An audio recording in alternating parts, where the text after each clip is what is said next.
दोस्तों समय आ गया है अब उठने और जागने का।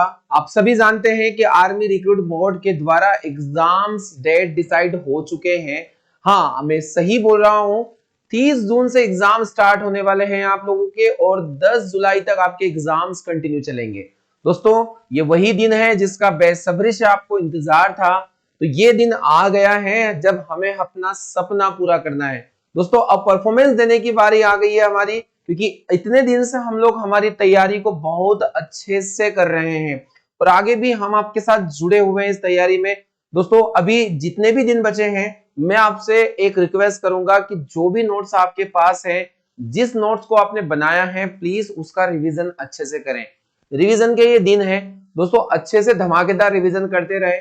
आज मैं आपको साइंस की एक कक्षा पढ़ाने वाला हूं, जिस कक्षा में प्रैक्टिस सेट 35 हम पढ़ेंगे। 34 साइंस से जुड़े हुए क्वेश्चंस क्लासेस में पढ़ा चुका हूं आपको, जिसमें वेरी इंपॉर्टेंट क्वेश्चन इंक्लूड किए हैं। अगर आप नए हैं और पहली बार इस वीडियो को देख रहे हैं तो मेरी एक रिक्वेस्ट है आप लोगों से कि आप सारे वीडियोस को 1 बाय 1 करके देख लें ताकि इनका फायदा आपको क्लास में मिल सके। दोस्तों यहां से प्रश्न आना है और बिलीव कीजिएगा पहला ही प्रश्न और पहली शिफ्ट में आप अंदाजा लगा लीजिएगा कि पार्थ के कंटेंट में कितना दम है। दोस्तों आपको पता चलेगा कि यहाँ जो पढ़ाया जाता है वो एग्जाम में कितना सटीक पूछा जाता है। तो दोस्तों इंतजार है मुझे 30 जून का, जो ये दिन हमारे बिल्कुल करीब है। तो चलिए आज मैं एक बार फिर आपसे बोलूंगा, रिक्वेस्ट करूंगा कि भाई ज्यादा से ज्यादा आप मेहनत पर फोकस करें, अपना समय गंवाएं नहीं। ये दिन है रिवीजन के, रिवीजन करते चले।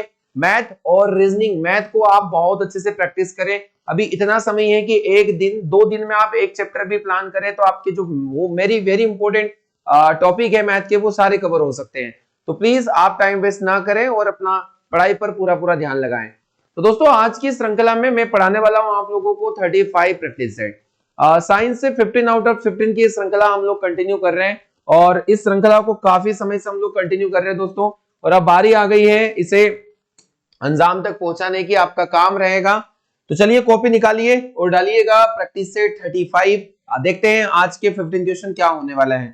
दोस्तों आज का पहला प्रश्न है, चलिए क्वेश्चन नंबर 2 स्टार्ट हो गया है। मैं क्वेश्चन नंबर 1 देख लेता हूं। चलिए शीट आगे पीछे हो गई है, कोई बात नहीं, हम लोग यहां से स्टार्ट कर ले। तो आप क्वेश्चन नंबर 2 डाल लीजिएगा हेडिंग अपनी कॉपी में और कर लेते हैं बिना देर किए से शुरू हम लोग। तो आज का पहला प्रश्न है कि शरीर का सबसे बड़ा अंग कौन सा है। वीडियो को लाइक कर दीजिएगा और वीडियो को शेयर कीजिए दोस्तों के साथ में। चलिए दोस्तों पहला प्रश्न पढ़िएगा कि शरीर का सबसे बड़ा अंग कौन सा माना जाएगा। ऑप्शन है लिवर, त्वचा, फीमर या फिर गुर्दा। ये 4 ऑप्शन आप लोगों के बीच में है, बताइएगा मुझे इसका सही जवाब। तो शरीर का सबसे बड़ा, कई बार बुलबस जो बच्चे होते हैं वो लिवर लगा देते हैं। लिवर बच्चे पढ़ते हैं कि शरीर की सबसे बड़ी ग्रंथि है। आप लोगों ने पढ़ा है और बिल्कुल सही पढ़ा है कि शरीर की सबसे बिगेस्ट ग्लैंड या अगर हम देखें तो सबसे बड़ी ग्रंथि कौन हो जाएगी, लिवर हो जाएगी। परंतु आप एक क्वेश्चन पर फोकस कीजिएगा, सबसे बड़ा अंग पूछा है और अंग में जब भी एग्जाम में नाम आ जाए वो आएगा त्वचा। शरीर का सबसे बड़ा अंग कौन है, सबसे बड़ा अंग त्वचा को माना जाता है। सबसे बड़ा अंग त्वचा है अगर देखा जाए, और एग्जाम में यहां पर पूछा जाता है फीमर क्या है, तो शरीर की सबसे बड़ी हड्डी, शरीर की सबसे बड़ी हड्डी का नाम फीमर होने वाला है। दोस्तों ये पढ़ा है आप लोगों ने। और फीमर के ऊपर ही सबसे बड़ी मांसपेशी ग्लूटेस मैक्सिमस होती है, जिसका ज्ञान आपको है। अगर हम बात करें गुर्दा या किडनी की, तो किडनी की कार्यात्मक इकाई आपसे पूछी जा सकती है। तो किडनी की कार्यात्मक इकाई का नाम होने वाला है, कार्यात्मक इकाई का नाम होने वाला है नेफ्रॉन। क्या होने वाला है, नेफ्रॉन। किडनी की कार्यात्मक इकाई को नेफ्रॉन के नाम से जानते हैं, ये प्रश्न पूछा जाएगा। और लिवर सबसे बड़ी ग्रंथि हमारे शरीर की मानी जाती है, सबसे बड़ी ग्रंथि। Biggest gland of the body कौन हो जाएगा, तो शरीर की सबसे बड़ी ग्रंथि हो जाएगी, लिवर हो जाएगी। दोस्तों ये चारों प्रश्न या चारों ऑप्शन धमाकेदार क्वेश्चन बनाते हैं और यहां से वेरी इंपॉर्टेंट क्वेश्चन निकल कर आता है आपके एग्जाम में। तो फोकस कीजिएगा, अपने नोट्स जरूर बनाएं मेरे साथ में और पढ़ते चले।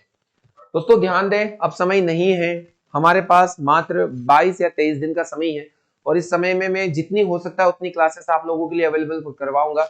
और दोस्तों जितनी क्लासेस मैंने आपको पढ़ाई है, बिलीव मी कि ये क्लासेस आपके लिए बिल्कुल सफिशिएंट है और अगर आप इतने पैसे भी पढ़ लेते हो तो आपका एग्जाम निकल जाएगा, रुकेगा नहीं।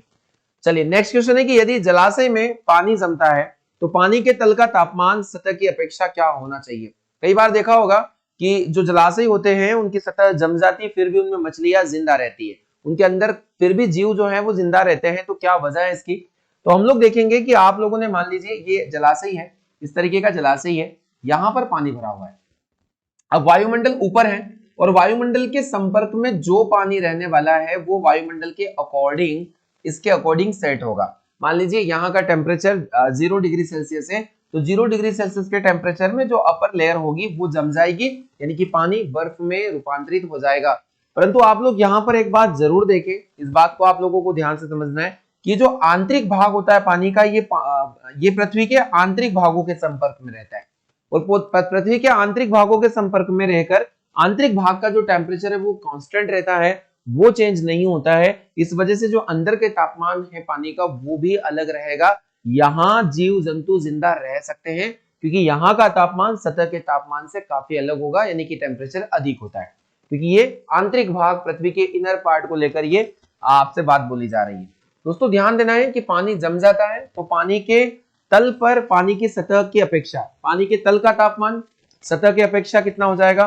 तो ये क्या होगा? तापमान अधिक होगा, यानी कि ऑप्शन नंबर सी हो जाएगा हमारे लिए सही जवाब। मैंने कहा है पानी के तल का तापमान अधिक होगा, सतह का तापमान कम होगा यदि जलाशय में पानी जमता है। तो बिल्कुल सोच समझकर आंसर देना है आप लोगों को। चलिए क्वेश्चन है फोर्थ क्वेश्चन है, हाइड्रोजन से लेकर है ट्रिटियम पूछा गया है। हाइड्रोजन के 3 समस्थानिक होते हैं, आप लोग जानते हैं सभी, प्रोटियम, ड्यूटेरियम और ट्राइटियम। प्रोटियम, ड्यूटेरियम और ट्राइटियम, प्रोटियम, ड्यूटेरियम और यहां पर आ जाएगा ट्राइटियम या टेट्रियम भी बोल सकते हैं इसे हम लोग। जो टेट्रियम होता है वो तीसरा आइसोटोप्स माना जाता है हाइड्रोजन का। तो पूछा गया कि हाइड्रोजन ट्रिटियम किस रेडियो एक्टिव कण को उत्सर्जित करता है। दोस्तों देखिएगा यहां पर पूछा जाता है कि जो टाइट्रियम होता है, ट्रिटियम होता है, वो रेडियो एक्टिव एलिमेंट है, वो रेडियो सक्रिय समस्थानिक है हाइड्रोजन का, यानी कि इसमें से अपार मात्रा में क्या निकलती है? ऊर्जा निकलती है। ये जैसे यूरेनियम होता है ना, यूरेनियम की तरह ही इसका नेचर होता है, इसमें बहुत ज्यादा मात्रा में एनर्जी रिफॉर्म होती है और इसमें से बीटा पार्टिकल्स भी निकलते हैं। कौन से पार्टिकल निकलते हैं? Beta particle. तो आपसे यही पूछा गया है कि रेडियो एक्टिव कण को उत्सर्जित करती है, तो ये बीटा पार्टिकल को उत्सर्जित करेगी, जो बीटा पार्टिकल होते हैं उनको उत्सर्जित करेगी, यानी बीटा नेगेटिव। तो ये मोस्ट इंपोर्टेंट प्रश्न है आपके सामने और ये यूनिक क्वेश्चन भी है, एग्जाम में आता है तो कई सारे स्टूडेंट के द्वारा इसको स्किप किया जाएगा। आपको ध्यान देना है यहाँ सबसे पावरफुल रेज कौन सी है? तो गामा रेज है, जो किसी को भी बह सकती है, दीवार को भी बह सकती है। और अल्फा कण, जिसको हम लोग अल्फा पार्टिकल बोलते हैं, ये प्लस चार्ज इसके ऊपर होता है। दोस्तों ध्यान दीजिएगा, तो आइसोटोप्स को लेकर चीजें पूछी जा सकती है। नेक्स्ट क्वेश्चन है कि चेचक की बीमारी किसके द्वारा होती है? चेचक नामक रोग किसके द्वारा होता है, ये बताना। दोस्तों मैं एक की पॉइंट बता रहा हूँ कि एग्जाम्स में आपको है ना बीमारियों से लेकर है ना कुछ चीजें पढ़ लेना चाहिए, अभी आपके पास समय है। देखिए बीमारी को लेकर जीवाणु से जितने भी रोग होते हैं आप अच्छे से पढ़ लें, क्योंकि ये वेरी वेरी इंपॉर्टेंट मैं बता रहा हूँ आपके एग्जाम्स के लिए। कवक के जितने भी रोग हैं आप सारे कवक के रोग पढ़े, और इवन एनिमल में और प्लांट में, दोनों में कवक के रोग पढ़कर आपको एग्जाम में जाना है, प्लांट और एनिमल के। मैंने काफी सारे क्वेश्चन डिस्कस किए थे प्रीवियस सेशन में, आप अगर सारे सेशन को एक बार देख भी लोगे आपको कई सारे क्वेश्चंस यहां से समझ में आ जाएंगे। फिर हम लोग बात करते हैं वायरस की। विषाणु से जुड़े हुए जितने भी डिसीज है वो आप बहुत अच्छे से पढ़ ले, प्लांट में भी और एनिमल में भी। ऐसा नहीं कि केवल एनिमल के रोग आपने पढ़ लिए, प्लांट के डिसीज आपको नहीं आते। तो मैं आपको बता दूं कई सारे मोजेक डिसीज है जो प्लांट में भी होते हैं, आपको पढ़ लेना चाहिए। और बैक्टीरिया के डिसीज भी आपको पढ़ना चाहिए, मैंने सारे डिस्कस किए आपसे दोस्तों। कवक के तो प्लांट में कई सारे डिसीज है, जैसे red rot of sugarcane, tikka disease of groundnut, मैंने आपसे डिस्कस किया था। तो कहीं ना कहीं आप पुराने सेशन को देख लीजिएगा, हो जाएगा कवर। तो दोस्तों ये वो बीमारियां हैं जो आपको समझ में आनी चाहिए। तो चेचक की बीमारी इनमें से किसके द्वारा होती है? तो बैक्टीरिया, गंदे पानी से, दूषित पानी से या वायरस से? देखिए चेचक की जो बीमारी होती है इसे ही हम लोग कहते हैं स्मॉल पॉक्स। क्या नाम से जानेंगे इसे? स्मॉल पॉक्स, यानी कि यही है बड़ी माता की बीमारी। दोस्तों ये एक वेरियोला वायरस से होती है, वायरस नाम एक वायरस होगा, यानी कि विषाणु से होने वाला रोग है, ये वायरस से होने वाली बीमारी है। मैं आपको बता दूं चेचक का जो टीका होता है ये दुनिया का सबसे पहला टीका है। अगर हम लोग देखें चेचक का टीका जिसकी खोज की थी एडवर्ड जेनर ने, एडवर्ड जेनर के द्वारा चेचक के टीके की खोज की गई थी। और मैं आपसे बता दूं ये विश्व का पहला टीका है, विश्व का फर्स्ट वैक्सीन या पहला टीका ये आपकी एग्जाम में आ सकता है, कॉपी और नोट्स अच्छे से बनाएं। दोस्तों मैंने शुरुआत से आपको पढ़ाया है, आज मैं आपको 35 सेशन पढ़ा रहा हूँ दोस्तों। आपको पता है मैं 1 से लेकर 35 तक आपको लेकर आया हूँ। ये कक्षाएं पूर्णतः निःशुल्क रही हैं। इस बार हमने जो आपसे वादा किया दोस्तों में हम उसको ही पूरा करने जा रहे हैं। हमने इस कक्षा को पूर्णतः निःशुल्क रखा। अब जिन विद्यार्थियों ने इस कक्षा को देखा है रेगुलर बेसिस पर, उनको पूरा फायदा एग्जाम में मिलेगा। और अगर नहीं देखा है, अभी भी मौका है, अभी आपके पास 20-22 दिन है, अच्छे से देख लीजिए। क्योंकि हो सकता है एग्जाम्स के एक दिन पहले आप बहुत ज्यादा घबराओ, क्योंकि आपने कंटेंट नहीं पढ़ा है तो फिर आपको घबराहट तो होगी ही। नोट्स बना ले, अभी काफी समय है आप लोगों के पास, 22 दिन में आप सब कुछ कर सकते हैं दोस्तों। आगे हम लोग बढ़ेंगे तो ये सारी जानकारी समझ में आई। चेचक का टीका, ऑप्शन नंबर डी, वायरस से होने वाली बीमारी है चेचक। लोहे की अधिकतम मात्रा किसमें पाई जाती है? क्वेश्चन नंबर 6 है। बिल्कुल आपकी एग्जाम के प्रश्न है और ऐसे ही प्रश्न पूछे जाएंगे। तो आयरन का मोस्ट अबंडेंट किसमें होगा क्वांटिटी अगर हम देखें तो हीमोग्लोबिन है, प्लाज्मा है, केराटिन है और यहां पर आ जाएगा इनमें से कोई नहीं। देखिए केराटिन एक प्रोटीन है और ये कहां पाया जाता है? नाखून और बालों में। नाखून और बालों में पाया जाने वाला प्रोटीन कौन सा प्रोटीन है? Keratin protein.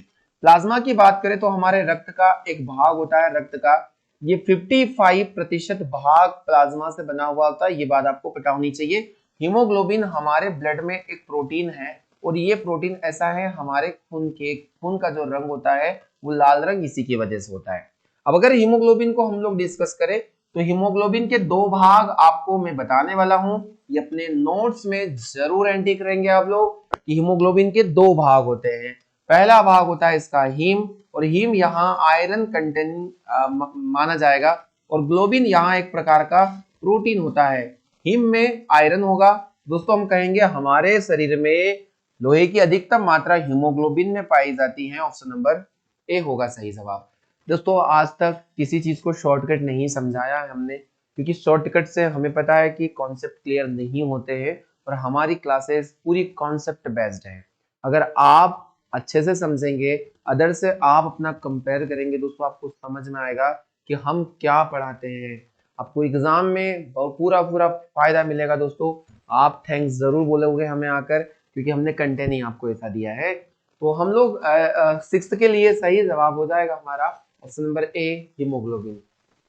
चलिए नेक्स्ट प्रश्न है, साबुन किस पानी में झाग नहीं देता है? आपको बता देना है। तो साबुन के द्वारा किस पानी में, किस टाइप के पानी में झाग नहीं दिया जाता? अब आप समझिएगा मेरी बात, जो जल होता है ये 2 प्रकार का होता है। There are 2 type of water. एक होता है सॉफ्ट वाटर, यानी कि इसको हम लोग कह देंगे मृदु जल, ये मैंने पढ़ाया है ऑफलाइन बैचेस में भी। और एक को हम लोग कहेंगे कठोर जल। कठोर जल यानी कि हार्ड वाटर। अब आपको पता है कि हार्ड वाटर और सॉफ्ट वाटर में कोई तो फर्क होगा। अब सॉफ्ट वाटर होता क्या है दोस्तों? तो जो पानी इजीली साबुन और डिटर्जेंट दोनों के साथ झाग दे, यानी ये जो पानी होता है ये साबुन के साथ झाग देता है। साबुन के साथ ये इजीली फोम बना सकता है या झाग देता है। और मैंने कहा कठोर जल साबुन के साथ झाग नहीं देता है, साबुन के साथ झाग नहीं देता है, साबुन के साथ झाग नहीं देगा। मैंने क्रॉस लगा दिया, समझ जाइएगा। ये डिटर्जेंट में झाग दे सकता है, साबुन के साथ झाग नहीं देता। अब वजह क्या है? कठोरता।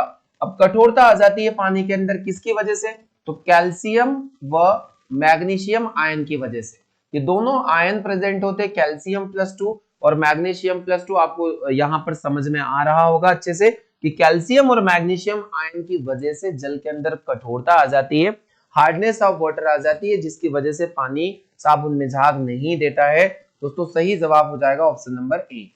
ऑप्शन नंबर ए कठोर जल। साबुन किस पानी में झाग नहीं देता है? कठोर जल में। क्योंकि वर्षा का पानी सबसे शुद्ध पानी होता है, ये भी आप लोगों को समझ में आना चाहिए। शुद्ध जल किस रूप में होगा? तो वर्षा के जल में होगा, ये ध्यान दीजिएगा। तो कैल्शियम मैग्नीशियम की आयन की वजह से कठोरता होती है पानी के अंदर। दोस्तों इतनी जानकारी मैंने आप लोगों को दी है, आप अच्छे से इस बात को समझ लीजिएगा। चलिए आगे बढ़ते हैं, अगले प्रश्न की तरफ हम लोग वो करेंगे। क्वेश्चन नंबर 8 है कि बल के आविष्कारक कौन माने जाते हैं? फिजिक्स का बड़ा अच्छा प्रश्न है। बल क्या चीज है, मैंने आपको पढ़ाया था। देखिए बल को हम कैपिटल F से डिनोट करते हैं, और बल है क्या चीज? किसी वस्तु की स्थिति में परिवर्तन करना। किसी वस्तु की स्थिति में परिवर्तन के लिए जरूरी होता है बल।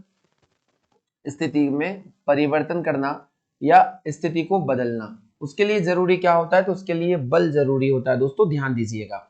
अब जो बल होता है इसका जो फॉर्मूला होगा वो होगा F is equal to ma। और मैं आपको बताऊं कि यहाँ बल का SI मात्रक क्या होगा, तो बल का SI यूनिट होता है न्यूटन। क्या होगा दोस्तों, न्यूटन। देखना किसी शिफ्ट में ये प्रश्न जरूर आएगा, इसे कैपिटल N से डिनोट किया जाता है, कैपिटल N से डिनोट किया जाता है।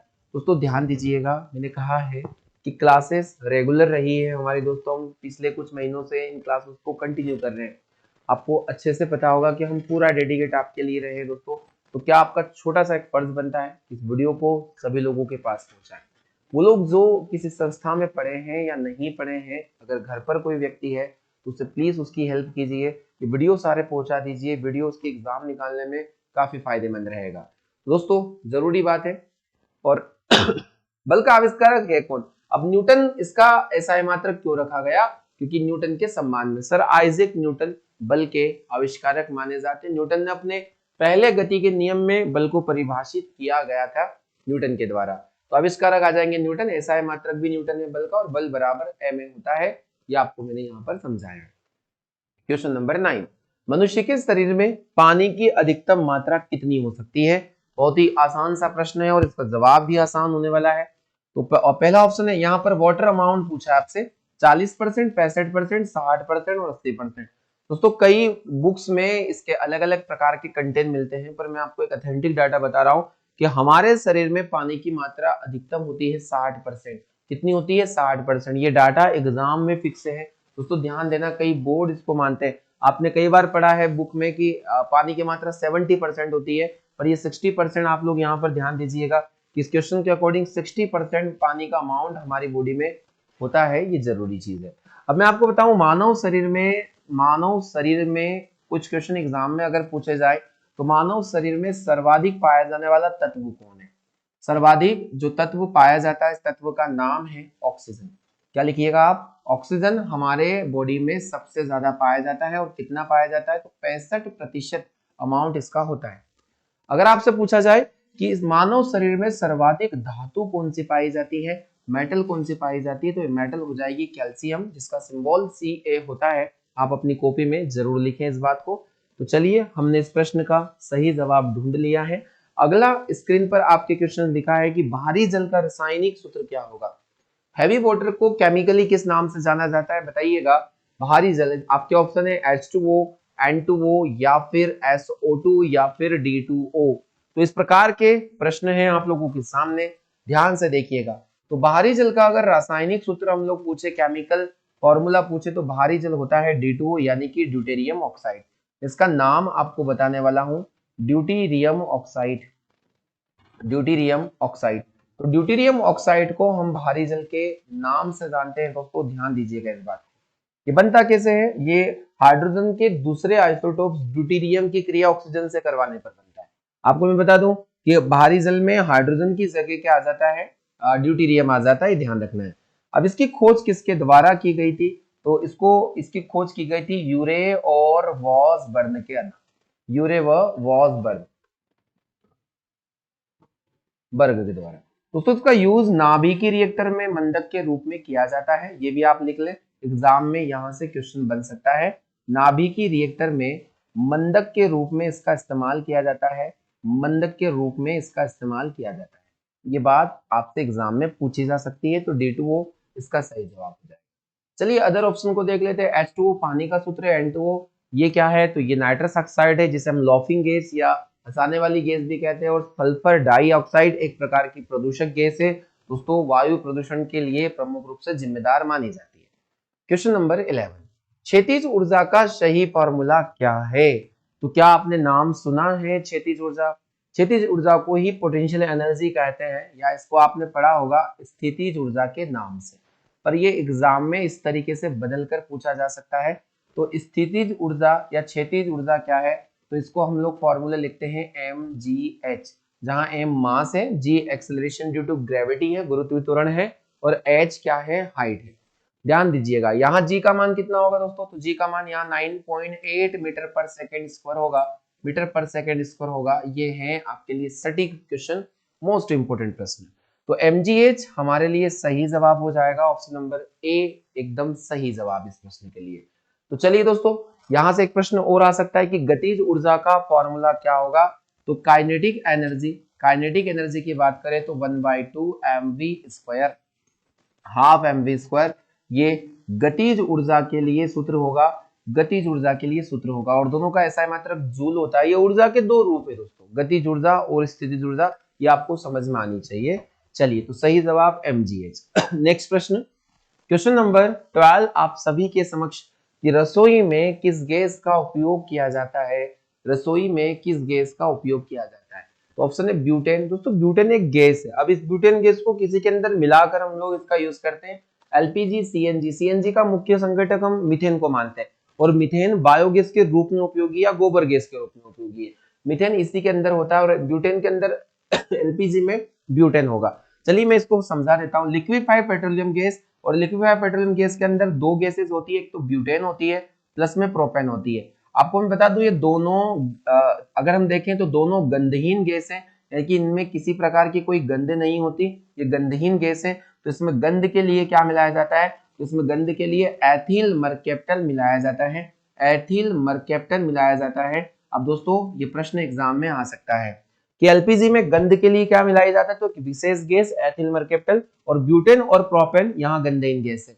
सिगरेट लाइटर में ब्यूटेन मैंने कई बार पढ़ा। दोस्तों प्लीज आपसे मैं निवेदन कर रहा हूं, सारे सेशन देख लीजिएगा। इस बार वर्दी चाहिए ना, चाहिए ना वर्दी, तो वर्दी चाहिए तो एक बार सारे सेशन देख लो, अच्छे से पढ़ लो। 500 प्लस क्वेश्चन करवा दी, और अगर आप सारे ओवरऑल देखोगे सारे ऑप्शन को, तो मैंने 2000 प्लस क्वेश्चन करवा दी। दोस्तों इतनी मेहनत ताबड़तोड़ कोई नहीं करेगा आपके लिए, वो भी निशुल्क।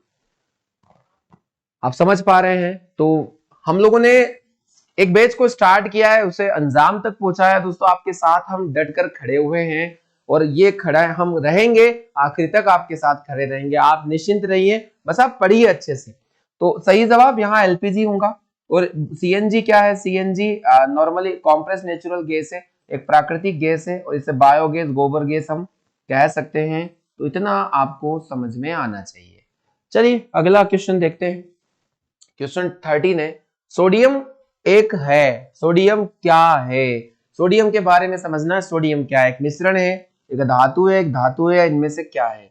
दोस्तों सभी को पता है सोडियम जिसका सिंबल Na होता है, परमाणु क्रमांक 11 होता है, परमाणु भार 23 होता है, यह एक धातु होती है। और इस धातु को हम कहाँ रखते हैं, इस धातु को मिट्टी के तेल में रखा जाता है, या केरोसिन में रखा जाता है। दोस्तों केरोसिन में इसे रखा जाता है। इसे चाकू की सहायता से क्या आराम से काटा जा सकता है। तो आप, ये प्रश्न पूछा जा चुका है कि चाकू से आसानी से कटने वाली धातु आसानी से काटा जा सकता है, ये आपको ध्यान से समझना है।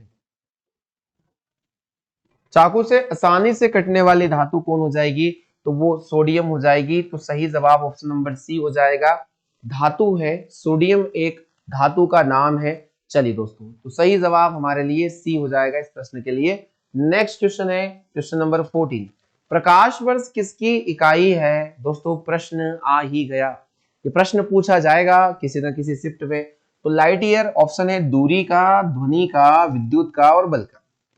चलिए, तो बल का एसआई मात्रक अगर हम लोग देखें इकाई है, तो वो न्यूटन हो जाएगा। बल का एसआई मात्रक न्यूटन हो जाएगा, कैपिटल एन। विद्युत धारा का एम्पियर होता है, विद्युत धारा का एसआई मात्रक क्या होगा, तो विद्युत धारा का एसआई मात्रक एम्पियर माना जाता है, एम्पियर माना जाता है, ये बात आपको समझना है। और एम्पियर को हम कैपिटल ऐसे डिनोट करते हैं। ध्वनि की अगर तीव्रता पूछा जाता, तो इसका इकाई डेसिबल होता है, डेसिबल होता है, डेसिबल डीबी, ये ध्यान रखना है। और दूरी किससे मापते हैं, तो लाइट ईयर से मापते हैं, ऑप्शन नंबर ए एकदम सही जवाब। अब सवाल आता है सर कि एक प्रकाश वर्ष का मान कितना। एक प्रकाश वर्ष का मान होता है 9.16 या 9.1095 इंटू 10⁻⁴ कितना हो जाएगा, ये 15 हो जाएगा। कितना हो जाएगा, 15 हो जाएगा। तो दोस्तों 15 मीटर में और 12 किलोमीटर में, ये आपको ध्यान से समझना है। तो ये, या 9.46 भी लिख सकते हो, ये भी आप लोगों ने पढ़ा है। चलिए मैं यही लिखवा देता हूँ, मैंने पिछली बार यही पढ़ाया था, है ना। डाटा इसका चेंज अगर होता है तो आपको प्रॉब्लम होती है, 9.46 कर लीजिएगा इसको, कोई प्रॉब्लम नहीं, कुछ बच्चे काफी ज्यादा कंफ्यूज रहते हैं। 9.46 इंटू 10⁻15 मीटर, और किलोमीटर में कितना हो जाएगा, तो किलोमीटर में अगर हम देखें तो 9.46 इंटू 10⁻12 किलोमीटर। यहाँ से 30 हम कम करेंगे तो 9.46 इंटू 10⁻12 किलोमीटर हो जाएगा। दोस्तों 14 के लिए सही जवाब ए होगा हमारे बीच में। नेक्स्ट क्वेश्चन, इनमें से कौन, आज का अंतिम प्रश्न है 15 क्वेश्चन, इनमें से कौन सा एंटीबायोटिक है, एंटीबायोटिक है आपको बताना है, एम्पिसिलिन, एस्पिरिन या फिर कामसोल, और या फिर इनमें से कोई नहीं। अब आपको एस्पिरिन का नाम तो सुना है, ASA, acetyl acetic acid, acetyl salicylic अम्ल, तो एसिटाइल सैलिसिलिक अम्ल एस्पिरिन को बोलते हैं। और एस्पिरिन जो होता है या एम्पिसिलिन होता है, ये पेनिसिलिन ग्रुप का ही एक एंटीबायोटिक होता है, पेनिसिलिन ग्रुप का ही एंटीबायोटिक होता है। इसका उपयोग ज्यादातर हम लोग श्वसन जो रोग होते हैं उनके लिए करते हैं, जैसे ब्रोंकाइटिस हो गया या फिर श्वसन संबंधित किसी प्रकार का कोई रोग होता है तो उसके लिए, इसका निदान के लिए एम्पिसिलिन का इस्तेमाल करते हैं। तो यहाँ एंटीबायोटिक पूछा गया है तो एम्पिसिलिन। अब आपको पता है दुनिया की पहली एंटीबायोटिक दवाई क्या है, ये पेनिसिलिन है, अलेक्जेंडर फ्लेमिंग के द्वारा खोजी गई, अलेक्जेंडर फ्लेमिंग। तो अलेक्जेंडर फ्लेमिंग के द्वारा इसकी खोज की गई, दोस्तों ध्यान देना है। और ये पहली या फर्स्ट एंटीबायोटिक दवाई है, पहली प्रतिजैविक दवाई है। पेनिसिलिन पहली प्रतिजैविक दवाई मानी जाती है और इसकी खोज हुई थी 1928 में। अब दोस्तों एक छोटी सी जानकारी, अगर आपने सारे वीडियोस नहीं देखे हैं तो आप यहाँ जो आइकन आ रहा है आप लोगों के ऊपर, आप देख लीजिए, यहाँ सारे वीडियोस मिल जाएंगे, इसे प्रेस करके आप लोग सभी वीडियोस देख लें तो अभी तक के जितने भी प्रैक्टिस सेट है आप लोगों को यहाँ से मिल जाएंगे।